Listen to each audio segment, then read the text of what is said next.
tá aí a importância do Dream Team, né? O Dream Team mudou a minha vida. 21 eu tinha 6, 7 pessoas na equipe. Agora com 185. Montei meu time, lá eu bati partner, lá eu construí um escritório. Você tem a gestão do escritório, ao mesmo tempo outros escritórios abrindo. Como que vocês estão lidando com isso no dia a dia, na prática?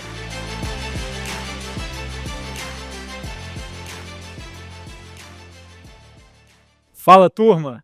Estamos aqui diretamente do Winners Awards, o maior evento de Financial Planning da América Latina, celebrando a nossa cultura, essa cultura vibrante de recordes, de meritocracia.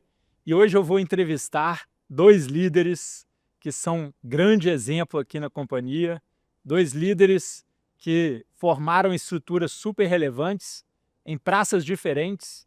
Então, com vocês, Matheus Baldini, do escritório de Campinas, seja muito bem-vindo, e Adrião Ribeiro, do escritório de Vila da Serra. Bem-vindos, pessoal. Obrigado, Gabriel. A primeira pergunta que eu queria fazer é exatamente sobre o evento. Quando vocês veem a W1 tomando essa proporção, um evento desse tamanho, o que vem à cabeça? Primeiramente eu lembro do meu primeiro evento, em 2021, um evento bem menor, com bem menos consultores, e hoje a gente vê um evento desse tamanho, dessa magnitude. A primeira coisa que vem na minha cabeça é que daqui a 2, 3, 4 anos, talvez a gente esteja num espaço tão pequeno, igual está aqui, e sim no estádio inteiro, né? Eu acredito que a W1 é um foguete imparável mesmo, e cada vez crescer mais e mais. Da minha parte é bem parecido também. Eu acho que meu primeiro evento foi em 2021 também, e acho que a gente tinha, enfim, 200 pessoas ali, talvez nem isso, E agora a gente poder ver aqui um auditório gigante, lotado, um dos maiores estádios mais relevantes aqui da capital de São Paulo. E acho que o principal também, foi até a própria, eu estava comentando agora, a foto do meu time, né? Nem coube no palco tantas pessoas e tava relembrando um pouco desse primeiro evento, imaginando agora. Então acho que só ficar realmente orgulhoso do caminho até aqui, mas principalmente planejar o futuro e fazer, como o Adrião falou, muito maior daqui 2, 3 anos. E 21, você tá com quantas pessoas antes?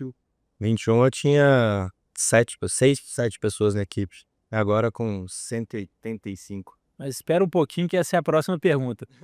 Conta pra gente, né, um pouco mais da trajetória profissional. Eu acho que você pode extrapolar, não precisa falar só W1, tá? Acho que é interessante para todo mundo ouvir um pouco do seu passado, o que você aprendeu ao longo da trajetória profissional que você acha que contribuiu para você ter sucesso aqui dentro. E, obviamente, a sua trajetória mistura um pouquinho com a trajetória da W1 nesses últimos 5 anos. Então, conta pra gente como tem sido essa jornada. Bom, acho que minha jornada aqui dentro da empresa foi muito rápida, mas fazendo uma contextualização igual você pediu, Gabriel. Basicamente, eu entrei muito novo aqui na companhia, né? Entrei com 21 anos e muita vontade de aprender, muita curiosidade. Era aquela pessoa, talvez, excesso de proatividade, que às vezes até errava algumas coisas por querer fazer muito rápido.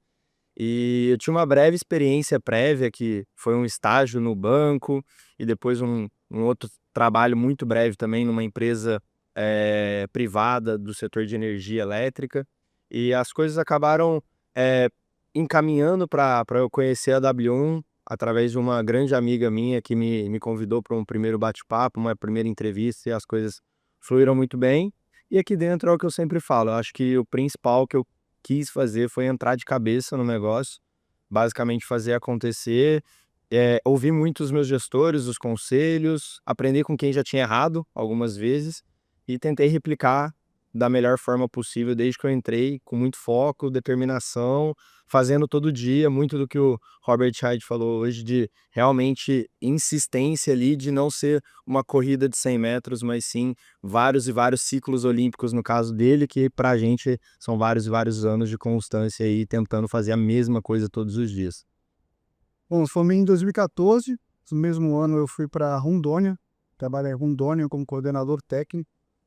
Lá eu trabalhei 2 anos e lidei com todo tipo de pessoa mais simples, até gerentes, diretores. Depois eu tive uma passagem na Europa, 3 anos. Fiz um mestrado na Espanha, trabalhei na Espanha também, fui estudar inglês na Irlanda, morei em Portugal, fiz um curso também em Portugal e trabalhei lá também. E no final de 2019 eu voltei ao Brasil, fiquei 2 meses revendo amigos, indo para festa também, né?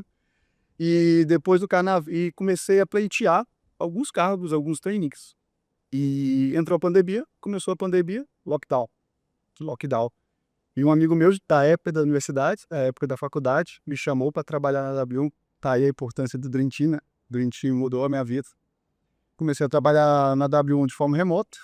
Em 2021, eu resolvi sair da minha cidade, onde eu estava morando na época, que foi Brasília. Vim para cá, para Belo Horizonte, e mudou para cá não, né? Mas em Belo Horizonte, aí mudou a minha história. Lá eu montei meu time, lá eu bati partner, lá eu construí um escritório. E de trabalho, a gente tinha, como eu era do escritório de Campinas, quando eu comecei, né? Eu tinha nos Tarifarias de Campinas. A distância era gigantesca, de Belo Horizonte para Campinas. Eu botei na minha cabeça que eu tinha que trabalhar mais que eles. Então, eu achava que eles chegavam às 10 e embora às 8, eu falei para mim mesmo, vou chegar às 8 da manhã, vou embora às 11, meia-noite do escritório, aí eu vou poder vencer eles. Então, sempre tive isso na cabeça, a gente conseguiu criar uma cultura muito boa com os líderes do escritório, e agora a gente está multiplicando escritórios também. Muito legal essa a comparação que a gente tem aqui, né? Porque você é um exemplo de como o modelo pode atrair profissionais jovens com não tanta experiência profissional. O Adrião já é um exemplo um pouco diferente, com um pouco mais de idade, né? Também não tinha tanta experiência profissional, mas já tinha passagem, inclusive, internacional, né? Já tinha alguns anos ali de experiência profissional, e os dois conseguiram evoluir e estão evoluindo bastante aqui, construindo seus times. Eu queria pegar um gancho no que você falou do escritório. Como vocês enxergam o escritório em si, né? Vocês enxergam o escritório como um ativo, como algo fundamental? Como é montar um escritório, liderar, gerir um escritório no dia a dia e como que isso ajudou ou atrapalhou vocês na carreira? Bom, acho que a pergunta é como que você vê o escritório hoje, quase que minha casa, né?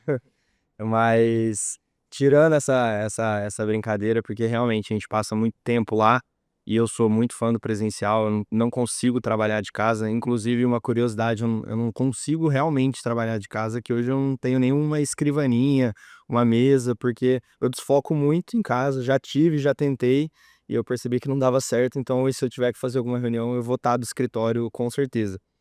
E eu vejo muito como um ativo, sim. É uma oportunidade de multiplicação de cultura, de conhecimento, de pessoas mesmo. E eu acho que eu tento usar o escritório de todas as formas para levar cliente, levar pessoas, levar candidatos, levar todo mundo que eu tô no meu círculo social, eu tento levar para o escritório, seja para um café, para conhecer a estrutura, para fazer uma reunião, para ser meu cliente. E o fato, eu acho que uma coisa bem desafiadora do escritório é o que você comentou de montar um escritório, né? Eu estou exatamente nessa fase agora de montagem de um novo escritório, ajudando na montagem do escritório também, que é de Ribeirão, da minha estrutura. Então, assim, eu vejo que é bem desafiador, tem muita logística envolvida, mas acho que isso acende o lado empreendedor nosso também, de realmente fazer conta, ver qual é o custo da operação, ver qual é realmente o esforço financeiro que você vai ter que fazer e no final do dia você tá ali por conta de um propósito maior também e melhorar basicamente o financeiro do escritório, da empresa, da companhia, do meu time. Acho que esse é o principal, mas respondendo é um ativo 100%. Diria também que é o principal ativo da minha vida, onde eu passo a maior parte dos meus dias, das minhas horas. E você falou de escritório, eu lembrei das fases do escritório. A gente começou em 2021 com a outro, 6, 7 pessoas, né? Meu Deus, começou com isso. Depois a gente foi para o escritório maior. Eu lembro que eu achava magnífico aquele escritório, depois que a gente saiu para o outro, achava sensacional. Mas depois de 2 anos eu já estava achando pequeno, já estava achando cadeira ruim, etc. e a gente conseguiu para um escritório maior, na principal região de Belo Horizonte, Minas Gerais. E lá foi muito importante, porque através do escritório que a gente consegue criar cultura, que a gente consegue criar rituais, a gente consegue moldar a nossa equipe do jeito que as coisas devem ser feitas. E para finalizar, estou nessa próxima fase, que é basicamente pegar o Vila da Serra e dividir em vários escritórios. Então é algo que eu estou descobrindo, é algo que eu estou conhecendo, algo desafiador, mas eu tenho certeza que vai dar certo e é dividindo o que a gente vai me explicar. É isso aí. E aí, eu acho que aqui vale unir duas perguntas em uma, né? Como que vocês lidam com esse trabalho de liderança com a equipe e, ao mesmo tempo, a gestão do tempo? A gente sabe que no nosso modelo, na medida que os times vão crescendo, vai aumentando a complexidade da liderança. Ao mesmo tempo, vocês precisam continuar abrindo novas linhas, né, as equipes diretas, e agora você tem a gestão do escritório, ao mesmo tempo outros escritórios abrindo. Como que vocês estão lidando com isso no dia a dia, na prática?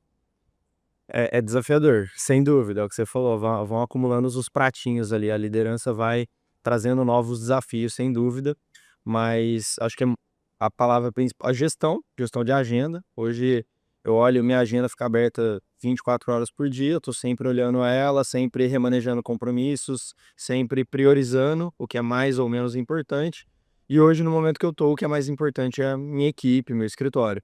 Então eu dedico menos horas para clientes meus, tanto que eu não tenho muitos clientes mais, então realmente meu foco mudou. E hoje meu principal razão, principal motivação e tempo despendido no dia é para a equipe e para o escritório. Então eu atendo muitos clientes da equipe, eu ajudo muitas pessoas da equipe, eu estou o tempo todo olhando para a estrutura do escritório. Então hoje meu tempo ele é dividido 80% praticamente. Dentro do meu tempo do trabalho, ele é dividido 80% praticamente para escritório, para equipe, e uns 20% para demandas operacionais e clientes. Tanto que é isso, eu tento tudo que é operacional e que eu posso delegar, eu tenho pessoas para me ajudar nisso, assistentes, pessoas que me ajudam nessa tarefa para ter essa gestão de tempo mesmo. Você falando, perguntando isso, me lembra algumas pessoas, algumas lideranças que têm esse problema. E eu diria que não é fácil, mas é simples. Acredito que todo mundo tem tempo para fazer tudo, sabe? Eu não, vamos dizer assim, não me falta tempo para nada, mesmo acumulando a gestão da equipe direta, abrindo novas linhas, indireta também, que você vai fazer liderança dos partners, do senior partner, gente que está com esse cargo de associate, e mesmo fazer gestão do escritório, e mesmo assim, e sobra tempo durante a minha semana. Importante, conseguir delegar para as pessoas corretas. Não adianta nada a gente delegar funções, trabalhos dentro do escritório, dentro da sua equipe direta, dentro da sua estrutura, para pessoas que não estão preparadas, que não são líderes de verdade. Mas hoje eu acho simples. Não é fácil, mas é simples. Legal. Agora uma pergunta fixa, né, assim, todo mundo gosta de perguntar isso, eu tenho certeza que todo mundo vai ter interesse em saber. O que vocês usaram como referência para a liderança? Pode ser um livro, pode ser um filme, uma curiosidade, algo ali que vocês indicam e que quem está nos ouvindo pode talvez aplicar no dia a dia. Toda vez que me perguntam isso, não é a minha referência de liderança não foi tanto intelectual, foi mais familiar. Então acho que foi basicamente uma união dos meus pais. O meu pai é uma pessoa extremamente comercial, extremamente comunicativo, trabalhou com vendas a vida toda, e eu acho que eu herdei esse lado cara de pau no bom sentido dele. E a minha mãe é uma líder nata, firme, dura, séria, e dentro do ambiente profissional todo mundo respeitava muito ela, e eu sempre respeitei muito em casa, e aí eu acho que eu consegui extrair o lado bom do comercial do meu pai e o lado bom da liderança da minha mãe, e replicar isso proporcionalmente dentro da carreira aqui. Um livro que eu gosto, uma pessoa que eu gosto bastante é o Bernardinho. Então, o Transformando Suor em Ouro é um livro que que eu gostei, que me marcou. Eu acho que também a gente tem diversas fases que a gente vai se inspirar em pessoas. Inicialmente, ali entrando na W1, etc. Eu tinha uma referência da minha mãe também, né, uma pessoa que basicamente me criou sozinho, foi pai e mãe, é uma referência bem legal. Mas a partir do momento que você vai evoluindo, você vai até superando seus heróis, né? Depois vai parecer puxar saco, mas foi o Gabriel, foi o Mangueira, uma pessoa que me ajudou, me inspirou bastante. Então a gente vai se inspirando a partir do momento que você vai evoluindo, né? Você vai crescendo, você vai esperando em novas pessoas. Foi puxa-saco mesmo. É. Fico feliz, mas eu tenho certeza que vocês também estão inspirando várias pessoas. E aí, algo curioso, né? O que tem de comum aqui nos relatos é a estrutura familiar, principalmente as mães superpoderosas, né? Sim. Sem dúvida, no mercado falam que os grandes empresários, né, de sucesso têm mães rígidas, com muita disciplina. Então, interessante vocês falarem isso. Eu vou te devolver a pergunta, porque quem não tem uma estrutura familiar igual você, e aí? Qual dica que você tem, né? Qual conselho você daria? Não, sem dúvida. Foi assim, acho que a minha base, mas não só. Eu tenho outras referências. Acho que o meio do esporte é o que eu mais me referencio atualmente. E vai, assim, de muitos estilos diferentes de liderança. Mas acho que dentro de tudo que eu vejo no mercado financeiro, no mercado convencional mesmo como um todo, eu gosto muito do jeito que algumas pessoas da própria W1 se posicionam e que me ajudaram na própria liderança. Também vou falar bastante do Mário, nosso fundador. Vejo a forma que ele sempre se comunica e se expressa e está sempre com muita vontade. Hoje na abertura aqui, 8 horas da manhã, ele já estava gritando, pulando, e ele nem tinha tomado energético ainda. Então é um cara inspirador, sem dúvida. Segue fazendo direto, né? Segue fazendo direta, ensinando pra gente até hoje. E ao longo da carreira, acho que você vai criando outras referências, né? Então, dentro do esporte, eu gosto muito do estilo competitivo que, por exemplo, o Ayrton Senna tinha, é uma referência no esporte que eu sempre tive. Gosto muito também do estilo, aí eu vou puxar um pouco de sardinha, mas do Abel Ferreira, o técnico do meu time, aquele lado muito competitivo dele dentro do campo, e quando sai um pouco do jogo, eu vejo que ele é um cara bem humano, é um misto ali de impressões também. E hoje, vou puxar a sardinha de uma outra pessoa que, cara, ele é acho que uma grande referência para mim, é um benchmark da empresa hoje, e quanto mais ele produz, mais ele me instiga a produzir mais também e chegar próximo ou passar em breve, né? Não. Já que você falou passar em breve, qual conselho, né, para a gente terminar aqui, qual conselho vocês dariam para quem está começando, que quer fazer uma estrutura talvez igual a de vocês ou até passá-los? Bom, eu acho que eu falei isso recentemente, inclusive, numa PM que eu fiz com o BP Novo, que foi sobre, ele falou, meu sonho é, o que você tem é meu sonho, ele falou basicamente. Cara, o que você tem hoje de equipe, de cultura, de escritório, é meu sonho poder realizar um dia. E aí isso me marcou muito, porque eu não tinha parado para pensar que talvez eu já estaria vivendo essa realidade que é sonho de alguns. Então, o conselho que ele me pediu foi exatamente essa sua pergunta, do que, cara, o que que você fez, o que que eu preciso fazer, e o que eu falei pra ele foi: não divide energia com outras coisas, tudo que te tira energia, tudo que te desvia o foco, você tem que afastar e entra de cabeça. Então, assim, você tá começando agora, se dedica, passa muitas horas, entra realmente de cabeça, divide sua agenda, estrutura o que é prioridade para você.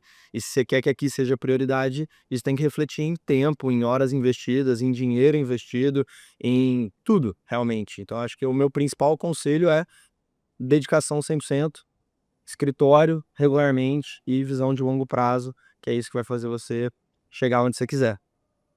Eu sempre te falo, quando me perguntou isso, do básico bem feito. Então é simples. Você agenda 4 análises por semana, fecha um cliente constantemente, acompanhe esses clientes. Para mim, um grande referencial, uma grande diferencial que eu tive na minha visão foi acompanhar os clientes. Hoje eu estava falando com o consultor pela da Serra, eu mostrei nas mensagens antigas de recomendações passivas que eu tinha ter criado esse relacionamento. Eu não fui um excelente consultor, nunca ganhei top 1 consultor na W1, mas sempre fiz isso. E eu também falo um ponto que é ter um desequilíbrio. Passar algum tempo, passar alguns anos da sua vida desequilibrado, mais pro lado do trabalho, porque vale a pena. Vale muito a pena, porque a gente está conquistando, ainda tem muito mais para conquistar, né? Mas vale muito a pena isso que a gente está tendo. Todo mundo que está aqui na W1 pode fazer o mesmo que a gente fez, talvez mais rápido na minha visão. Porque a empresa hoje é uma empresa muito melhor do que em 2020. É outra empresa. Muito mais recurso, muito mais know-how. Então...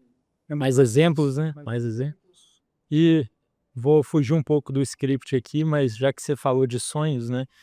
Vocês dois sempre foram muito trabalhadores. Isso acho que não tem... Qualquer pessoa que conhece e vê chega a essa conclusão. Mas lá atrás, vocês já tinham o sonho de estar na posição, né, vivendo o que vocês estão vivendo hoje? Ou isso era algo mais distante? Como que era isso para vocês? Eu sabia que eu ia ser alguém grande, não sabia, não só fisicamente.